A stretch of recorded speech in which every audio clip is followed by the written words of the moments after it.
Assalamualaikum, hai sobat bareng-bareng. Di episode kali ini kita akan membahas kafaratul maut atau takut mati. Kenapa sih umat Islam itu takut banget sama mati? Kalau ditanya kalian mau masuk surga apa enggak? Pasti jawabannya ya tentu kami mau masuk surga. Sobat, masuk surga itu harus mati dulu, dan banyak orang itu nggak mau mati tapi mau masuk surga. Bingung kan? Nah, sobat, sebaiknya kita sebagai orang-orang beriman kepada Allah dan hari akhir itu paham bahwa posisi kita di dunia ini hanyalah tempat bernaung sementara saja. Allah hidupkan kita, lalu kita diturunkan ke dunia hanya untuk menguji amal-amal kebaikan kita. Lalu kita akan kembali kepada habitat kita sebagai manusia, di mana lagi kalau bukan di surga. Wasallam bersabda, ada kecintaan apa aku dengan dunia? Aku di dunia ini hanyalah layaknya seorang pengembara yang duduk sejenak beristirahat di bawah pohon lalu melanjutkan kembali perjalanan. Itu dunia ya, hanya sebentar. Suatu saat nanti ajal pasti menjemput. Ingatkan bahwa Allah telah menjanjikan kita 3 hal kepada kita, yakni rezeki, jodoh, dan ajal. Maka suatu saat nanti kita pasti akan menemui ajal. Berapa banyak waktu yang telah kita optimalkan untuk menjemput ridha Allah tersebut.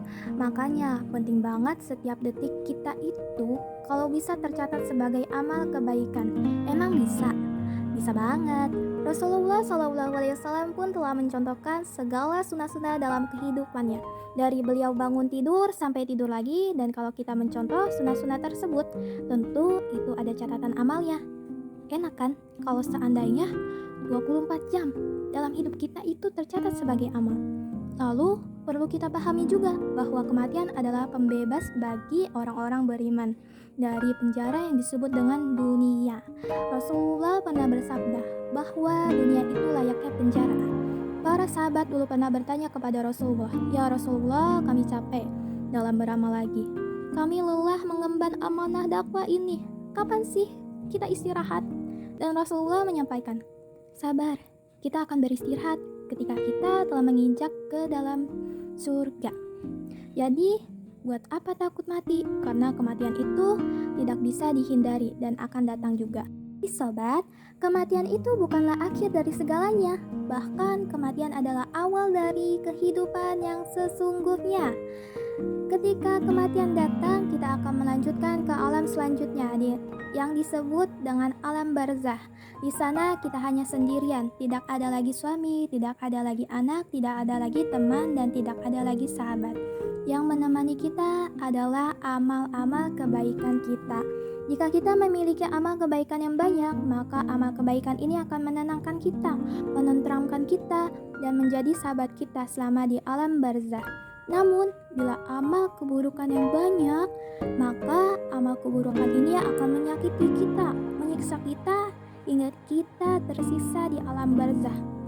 Apakah selesai di alam barzah? Ternyata tidak. Ketika selesai urusan alam barzah, Allah akan membangkitkan manusia yang pertama dari Nabi Adam hingga manusia terakhir, dan kita memasuki fase yaumil marsyar. Disinilah penghisapan semua manusia. Allah tampakkan segala kejadian di dunia sehingga kita melihat amal-amal kebaikan kita maupun amal-amal keburukan kita. Nah, di sana orang-orang hanyalah mengurusi dirinya sendiri. Kenapa?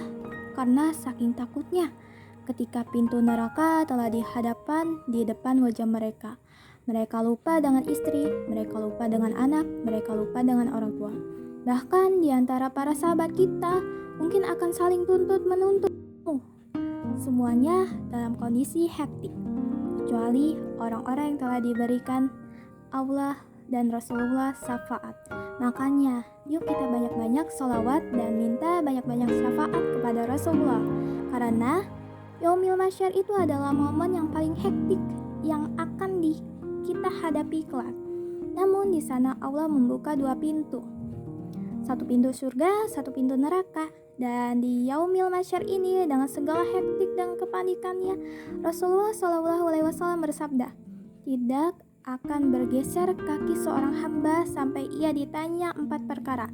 Apa itu? Yang pertama, umurnya. Dihabiskan untuk apa umurnya? Lalu yang kedua, masalah rezeki.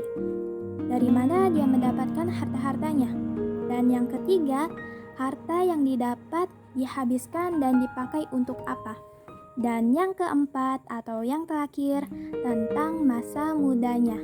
Akan ditanya Allah dihabiskan untuk apa masa mudanya? Makanya untuk sobat benar bareng yang rata-rata masih muda nih, jangan sampai masa muda kita yang masih produktif ini dihabiskan untuk perkara maksiat atau hal yang sia-sia. Karena Allah akan tanya masa muda kita ini dihabiskan untuk apa? Setelah kita dihisap dengan cercaan dan pertanyaan begitu banyak, lalu akan ditimbang, dihisap ataukah banyak pahalanya atau banyak dosanya. Bagi orang-orang yang beruntung dan banyak catatan amalnya, mereka akan diantar menuju pintu surga. Dan itulah sebaik-baiknya tempat istirahat dan tempat kembalinya kita. Itulah yang selalu kita cita-citakan, bukan? Bisa selalu bergandengan tangan dengan sahabat, bersama keluarga, bersama orang-orang yang kita sayangi, bersama Rasulullah untuk memasuki surga yang paling indah. Merugilah bagi orang-orang yang ternyata catatan buruknya yang paling banyak. Orang-orang kafir, orang-orang musyrik, maka mereka akan langsung dilempar di depan pintu neraka. Mereka telah menolak untuk beriman kepada Allah dan itulah seburuk-buruknya balasan bagi mereka. Namun untuk orang beriman yang catatan keburuknya paling banyak dibanding catatan kebaikannya, mereka pun akan menyemplung dulu ke neraka. Entah berapa lama, dengan siksaan yang paling pedih. Rasulullah pernah menyampaikan, siksaan di neraka yang paling ringan ketika seorang dipakaikan sendal dari bara api, namun otaknya mendidih. Kebayang gak? Seandainya kita kena kompor atau kesundul api dikit aja, itu sakitnya luar biasa. Apalagi kita harus dibakar beribu-ribu tahun, bermiliar-miliar tahun di dalam api neraka. Semoga atas pembahasan kali ini kita tidak pernah lagi yang namanya takut mati. Mau itu kematian datangnya kapanpun, kitanya nothing to lose. Karena semuanya ini milik Allah. Semuanya akan kembali kepada Allah. Kalau seandainya matinya harus besok, why not? Insya Allah kita akan siap. Perbanyak amal, perbanyak kebaikan sehingga datang waktunya kematian. Kita tidak takut lagi akan meninggalkan dunia sebagai tempat yang paling hina. Sampai jumpa di episode berikutnya. Wassalamualaikum warahmatullahi wabarakatuh.